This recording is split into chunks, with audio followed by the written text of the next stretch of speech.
and the weapons. NCC says it's police duty to track kidnappers through NIN. Tight security at Nema stores as hoodlums loot FCT warehouses. And on the foreign scene, Haiti declares emergency after huge jailbreak. I am Ifechukwumoyin with the news. River State Governor Siminalayi Fubara says the crowd that gathered during his Supreme Court victory special Thanksgiving services across the local government areas are not rented. Governor Fubara said this during a ceremony in Okrika local government area. The governor said Rivers people are attracted to him because of his stand for peace. Look at what is happening in the 23 local government area. I'm not asking anybody to go around to do Thanksgiving as some of you might be thinking. These are people who wake up in the morning and say, we have been liberated. We want to tell people that we exist. And every day we are seeing the numbers. This is not artificial. This is organic support. And why are we getting the cost of this? Because of what we stand. So Governor Fubara also promised to complete some of the abandoned projects in Okrika local government area. Every project that has been abandoned in Okrika, we will complete it. Some years ago, the government at that time did promise and maybe started the jetty. We know that jetty has been abandoned. We will complete it for you. And we're also aware that the project for Sanfilling was awarded and also abandoned. We activate. For those people who are saying, what have we done? We are too prudent. When the time is right, we will clear our record. We don't like to talk carelessly. Our correspondent reports that the governor announced the upgrade of the traditional stool of Amayanabo of Okochiri Kingdom from second class to first class status. Earlier in his welcome address, former Minister of Transport Abiye Sekibo assured the governor that Wakirike Bese will continue to support his administration into his second tenure.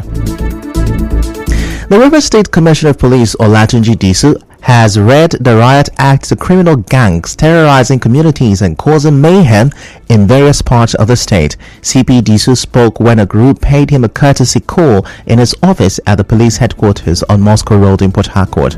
He urged criminal gangs to surrender their arms or risk the same treatment given to Gift Obara, also known as Tubaba, the prime suspect in the murder of SP Bako Ambashib, a former divisional police officer of Ahoda Division.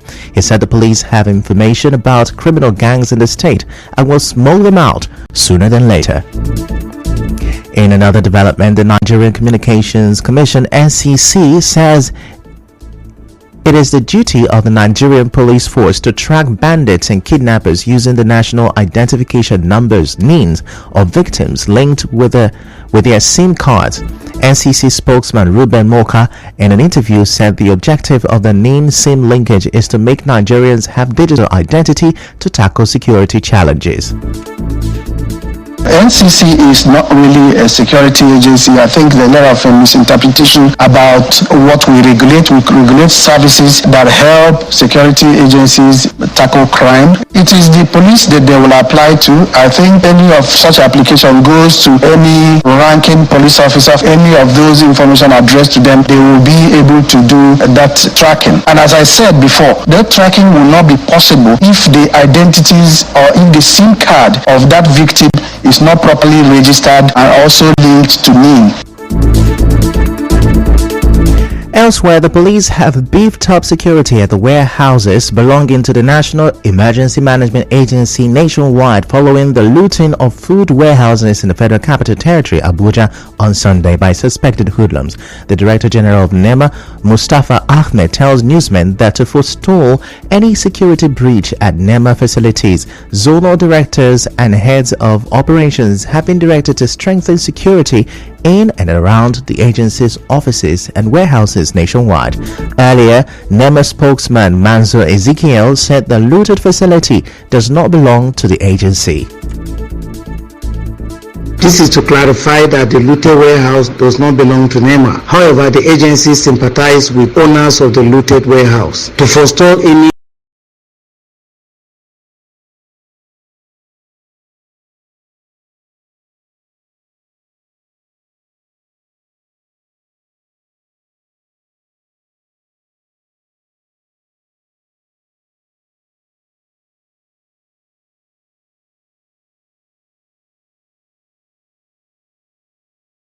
FCTA. Meanwhile, police have arrested 15 suspects over the looting of a warehouse in the FCT. In the meantime, a senior advocate of Nigeria, Ebonolu Adeborua, says Sunday's looting of a government warehouse in Abuja reflects the frustration of the majority of Nigerians struggling under the economic policies of President Bola Tinubu's administration.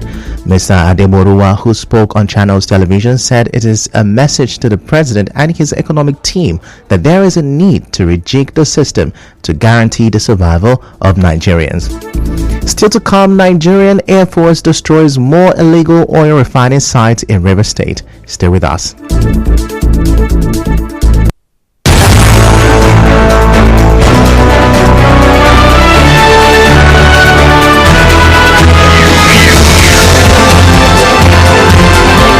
This is the news on 92.3.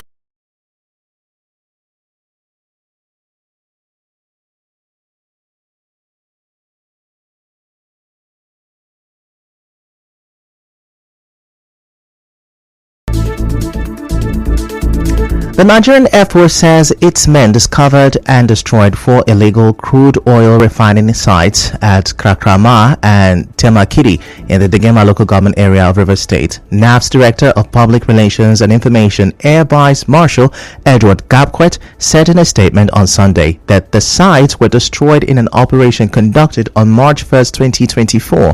He said Cotonou boats were at the active illegal refining site to load crude oil. And now straight to business. Human rights lawyer Femi Falana is calling for a review of the fuel subsidy removal and total deregulation of the petroleum product. This is as reports allege that the federal government is paying 1 trillion naira for fuel subsidy monthly. Mr. Falana in a statement urged the federal government to review the policy instead of allowing Nigerians to continue to endure the hardship. He said if the federal government is spending as much as 1 trillion naira on fuel subsidy per month, it is high time the policy was reviewed in the interest of the Nigerian people.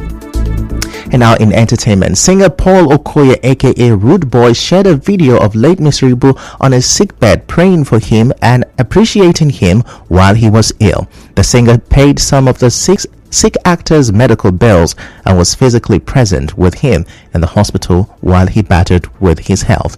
Take a listen to the veteran actor who died on Saturday, March 2nd. I don't know what to start my life, but everything happens exactly on God's own time. When the time comes, it has come. Don't worry. You go to heaven and you down in the presence of the angel we eat together. We will be here make them a war. From life will never. And now in sports, Arsenal are considering moves for Brazil winger Rafinha and 24-year-old Spain forward Ferran Torres, who both play for Barcelona. And now we'll bring you news from around the world. The government of Haiti declared a 72-hour state of emergency on Sunday after armed gangs stormed a major prison in Port-au-Prince. At least 12 people died and around 4,000 inmates escaped during the incident. Gang leaders say they want to force the resignation of Prime Minister Ariel Henry, who is currently abroad. That's a wrap on the news this afternoon. Before we go, let's have a look at the major stories. The Rivers Commissioner of Police has ordered criminal gangs in the state to surrender their weapons. The NCC says it is the police duty to track kidnappers through NIN. NEMA has ordered tight security at its stores nationwide after hoodlums looted some warehouses in the FCT. And on the foreign scene, Haiti has declared an emergency after about 4,000 inmates escaped during a jailbreak. The news was edited by Martha Okirinkem. To reach the news team, send an SMS or WhatsApp to 0808 721 7215. I am Ifichuku Moyeli. Many thanks for listening.